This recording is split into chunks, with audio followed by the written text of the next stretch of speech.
സമീപകാലത്ത് ഒരു ദിലീപ് ചിത്രം നേടുന്ന ഏറ്റവും മികച്ച പ്രതികരണങ്ങൾ നേടിയ സിനിമയാണ് പ്രിൻസ് ആൻഡ് ഫാമിലി. നവാഗതനായ ബിൻഡോ സ്റ്റീഫൻ സംവിധാനം ചെയ്ത ചിത്രം മെയ് 9 വെള്ളിയാഴ്ചയാണ് തിയേറ്ററുകളിൽ എത്തിയത്.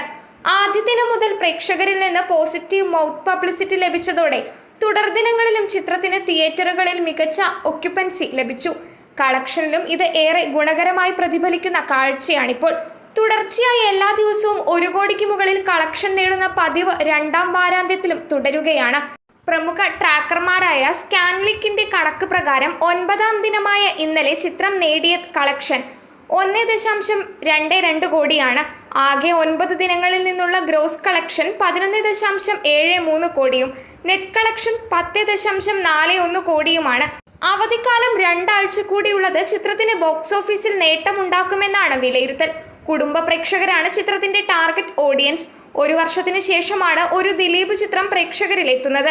ജനഗണമന, മലയാളി ഫ്രം ഇന്ത്യ എന്നീ ചിത്രങ്ങൾക്ക് ശേഷം ഷാരിസ് മുഹമ്മദ് രചന നിർവഹിച്ച ചിത്രമാണിത്. ഉപചാരപൂർവ്വം Gunda Jayan, Neymar, Jana Gana Mana, Malayali from India എന്നീ ചിത്രങ്ങൾക്ക് ചീഫ് അസോസിയേറ്റ് ഡയറക്ടറായി പ്രവർത്തിച്ച ബിൻഡോ സ്റ്റീഫന്റേതാണ് സംവിധാനം. തിരക്കഥാകൃത്തായ ഷാരിസിനൊപ്പം 3ാമത്തെ ചിത്രവുമാണിത്. മാജിക് ഫ്രെയിംസിന്റെ 30ാമത്തെ ചിത്രമാണ് ദിലീപിനൊപ്പമുള്ള പ്രിൻസ് ആൻഡ് ഫാമിലി. ചിത്രത്തിൽ ദിലീപിന്റെ അനുജന്മാരായി എത്തുന്നത് ധ്യാൻ ശ്രീനിവാസനും ജോസ് കുട്ടി ജേക്കബുമാണ്. ദിലീപ്, ധ്യാൻ ആദ്യമായി ഒരുമിക്കുന്ന ചിത്രം കൂടിയാണ് പ്രിൻസ് ആൻഡ് ഫാമിലി.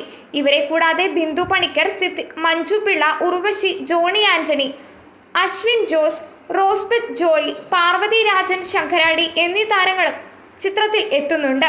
റിലീസിന് ശേഷമാണ് അണിയറക്കാർ ചിത്രത്തിനായുള്ള പ്രമോഷൻ അഭിമുഖങ്ങളും മറ്റും നൽകി തുടങ്ങിയത്. ഇവയും ശ്രദ്ധ നേടിയിരുന്നു.